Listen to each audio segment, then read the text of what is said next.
Hi guys! So for today's video ay nandito kami ngayon sa Oda.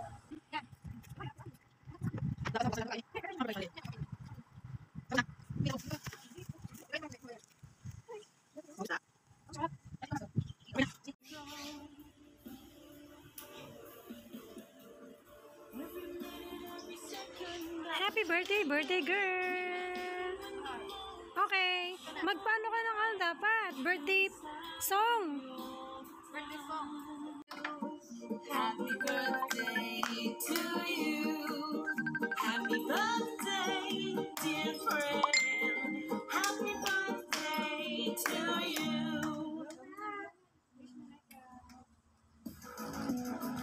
Take the guilt out of your listening pleasures by indulging in what you love with Premium. Download and listen to ad-free music wherever your day takes you. So it's easier to tune in to what you really want to hear. O, diba? Hi guys! Good morning! So ngayon ay birthday na aming friend at supposed to be dapat kami apat. Kaso hindi po nakalabas yung isa.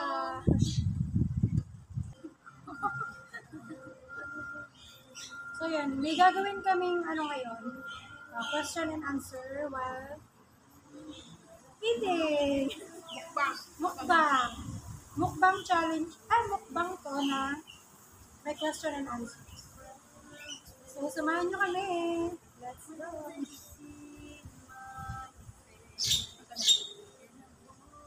So naghanda ako ng mga question and answers para sagutin namin. Okay? Bubunutin ko na. Pwede naman tayong lahat sumagot. Pwede rin naman isa or dalawa na. Okay. Ang first question ay, masaya ka naman ba dito sa Singapore? And bakit? Ikaw muna, birthday girl. Sa'yo naman. So, ako? Bakit? Siyempre, matagal ka na rito. Dapat magiging masaya ka na. Enjoy mo na lang dahil kada taon may increase naman yung crowd. Yes. Enjoy lang kahit may hirap ako. Ikaw, Jonalyn. Ako? Oo. Masaya ka ba dito? Ako naman kasi maraming friends. Naikot mo na yung buong Singapore habang nag-i-enjoy. Diba? Tama. Tapos wala, yun lang. Oo din, ganun. Masaya kasi, mas masaya ako sa mga gala siya. Kesa sa work. Siyempre, ganun talaga. So yun, may pangalawa tayong question. Bakit di kayo kumakain? Kumakain ako nito, cucumber. Hindi yan mahilig sa gaano eh. So okay. Ito yung pangalawang question natin. May mga times ba na gusto mo nang sumuko sa trabaho dito? Oo. Kasi, Pero hindi mo nga magagawa kasi siyempre may experience. Ay, nga dapat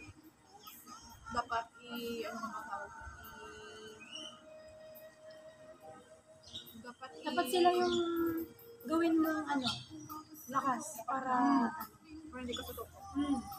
Correct. Pangatlong question na tayo. Okay.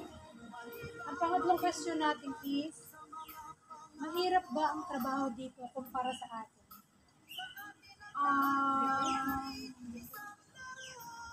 Hindi naman masyado. Sa una lang yung mahirap, pero kung matagal ka na hindi. Ikaw, Johalie. Hindi. Ano yung question? Mahirap ba yung trabaho dito kumpara sa atin? Depende. Depende sa maging amo mo. Depende sa...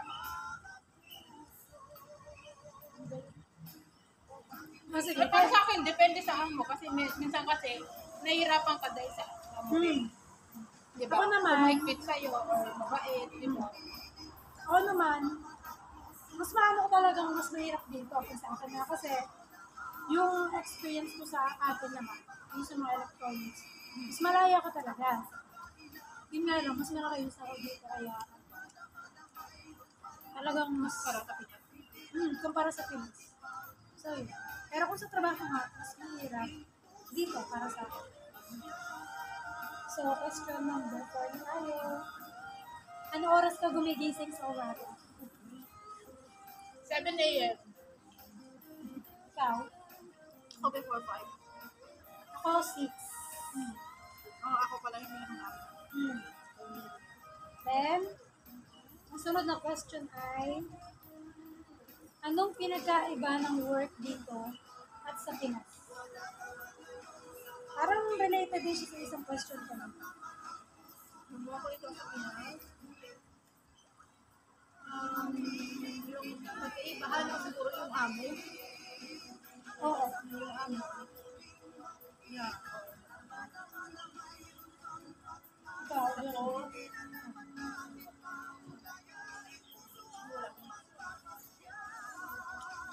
Question? Ang question ay, anong pinagkaiba ng work dito at sa Pinas? Siguro yung uri ng trabaho, katulad ng sinabi ko kanina, yung trabaho ko sa Pilipinas is sa mga factory. Tapos dito sa bahay. So, ano yung pinagkaiba nila? Wala akong masabi kasi dito pa lang yung work ko eh. Hindi ko pa Okay. na-experience yung ibang work. Bahay talaga. So, sa akin nga ganun eh. Magkaiba talaga siya gawa ng sa Pilipinas, hawak mo yung oras mo, gawa mo sa factory ka. Tapos kapag dito naman sa ibang bansa, as domestic helper, limitado lang yung oras. And then, dapat na tayo sa next question. Ikaw ba yung inaasahan ng pamilya mo? Hindi. Or mahirap ba? Hindi. Kasi, Yung ang mga kapatid naman ako natatakot. So parang nasupport ka lang pero hindi ikaw yung parang breadwinner. Hindi. Nung una, breadwinner ako. Pero ngayon hindi na. Same. Ganun din ako dati. Kaya hindi naman sobrang breadwinner. Parang tumutulong lang din talaga sa family, ganyan. Pero ngayon, sasabi kong hindi nagawa ng lahat kami, may working na kami lahat eh. Yung mas malalaki pa kayong sahod sa akin. Pero okay na. Wala kami masyadong ako sa kami. Mga needs na lang.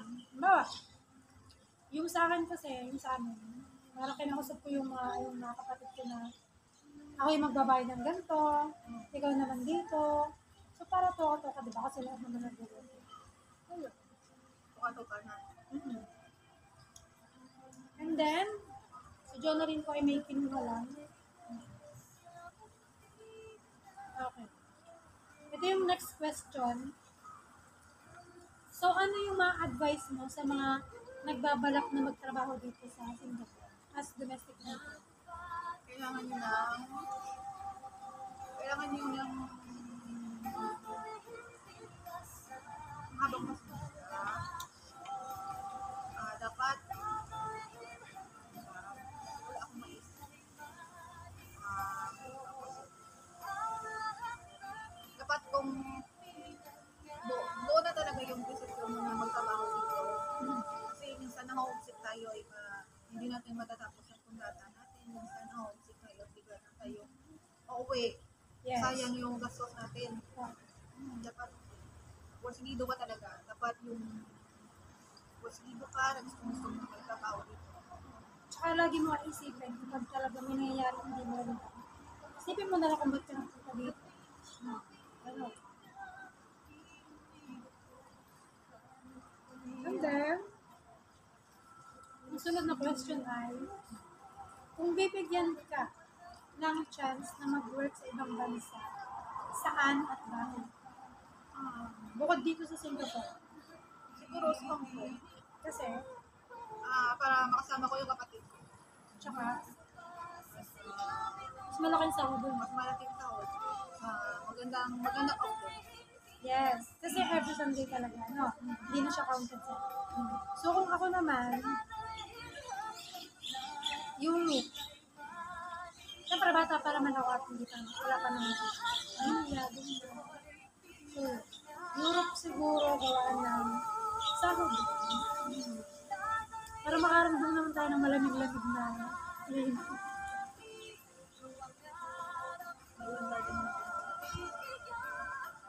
Mayroon garden. Guys, kala ko hindi namin mauubos kasi tatatlo kami. Thank you.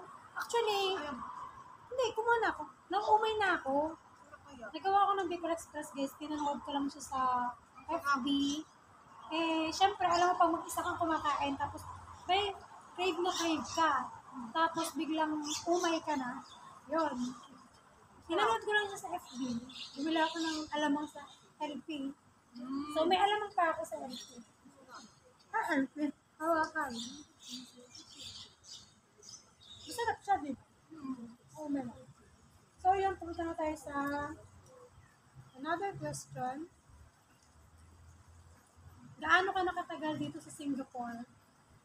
Sa isang amo ba to? Oo. Mag-8 years. Wow! Kailan yung 8 years? Next year. April. Sa May. Ang galing, no? Guys, gayahin nyo. Ano pa? Ako kasi Mahabang dati. pasensya lang gawin nyo. Mahabang pasensya. Pero mabait naman sila. Sasundin nyo lang yung utos nila. Sa akin din. Lahat, although wala naman talagang perfect na employee. Pero wala din perfect na katulad. Lagi yun. Lagi yun ganun. Ako dati kasi nakailang transfer din ako dati. Kasi sobrang bago ko sa ganung trabaho, Yan, buti na Malinis habang ba kamay sa mo? ganun. Lagyan mo ito na ay. Malinis kamay mo. Oo. Hugas ako. Ayun, na-enter ako. Sorry. Ano nga yung question? Nakalimutan ko. Ilang taon na ba? For ilang taon na. Ayan na. So yun, 4 years ako dati sa, nga din. Wala. Ako naman, 4 years ako dati sa dati kong amo. Tapos, umuwi ako ng Pinas. Nag-work ulit ako. Doon naman ng electronics. Then, bumalik ulit ako dito. So, yun. After dito, baka hindi na ako babalik ng Singapore. So, ibang bansa na. Ikaw, Jonalyn. Ano? So, bale, total of ano na ako. Mga 4 years na higit na ako dito sa Singapore. Ako magsi 6 years na this coming Feb. Then, isang amo lang din, no? And then, mag-renew ulit. Oh. 2 years. Congrats sa kanila, guys. So, sa February, ang pang 4 years, no? 6 years? 6 years. 6 years. Yun, guys. Tsaga-tsagaan na. Tsaka, yun na, depende talaga sa amo na pupunta. Pag mabait, di syempre, sarap magtrabaho. Tumatagal. Mahirap kasi magtrabaho kapag ka, hindi ako yung amo, kabigat. So, ito yung another question. May plano ka na bang umuwi for good? Pura ba? Wala pa. Ikaw, Jonathan. Wala pa. Mag-renew ulit.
Meron pa tayong ano dito. Tatlong question. Apat na. Apat. So, Gusto ko din. anong plano mo pag uwi mo sa atin kapag COVID ka na? Hirap magkamay. Grabe. Ay, sumama. Siguro, gusto ko yung magbe-business. Yeah. Yung niya, business dapat. Grocery, gano'n. Ako din. Grocery. Pero ayoko na sari-sari store. Grocery. Kasi pag sari-sari store na po. Kaya pag grocery naman, yung mamimili na yung mga tao. Hindi ka Malaki lang puhunan, pero the best yun. Kasi every relation kailangan ng tao. Ikaw, John, na rin. Business din, like bigasan or something. Yung mga importanteng bagay na kailangan sa araw-araw. Ako din. Ayun, tapos bahay na lang, gano'n, tapos bantay ng mga negosyo, gano'n. Me too. Actually, meron na akong isang inaan business. Saka na lang i-reveal pag para surprise. Marami kasing nang inggit eh. Baka mapagdasal pa yun. Ano? Kaya parang ano na lang. Keep mo muna habang Keep mo hindi pa muna. natutupad. Habang hindi natutupad. Basta ka muna ipakita kapag, ayan na. O di, sige, maingit ka. Bahala ka. Nakapagpadayo na. Ganun. And then, next question. Ano yung mga struggles mo dito sa Singapore? Yung parang about work. Yung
Wala. Bundar ko May resibo. ipon. May ipon kundi. anong ipon mo? May ipon kundi at may ipon dati. Wow! Wow! Congrats! Sana all. Ikaw, Jonalyn. Ano, may bundar ko yung mga something bagay-bagay sa gamit sa Sa bahay. Pero ipon medyo tagilid tayo dyan. Oo din. Pero yung akin dati, hindi ako nakaipon ng unang contract ko. Pero, may nabili naman niya ako nito. Tapos ngayon, kaya naman ako bumalik dahil may gusto na akong ipatayo sa lupa. So, yun yung mapupundar ko ngayong 2 years contract. Excited na ako. Excited ako iwanan. Tapos for good ka na. Ibang bata ko siya. Gusto ko pang Europe. Pag napabigyan ng pagkakataon. Pero, kasi syempre, nagsisimula ako parang ng gano'n, di ba? Yun. So, last question na tayo, guys. Nakatupi ito kasi ito ay importanteng question. Okay? Ano yung may share nyo sa mga viewers natin about sa pagiging OFW? Every day, even now.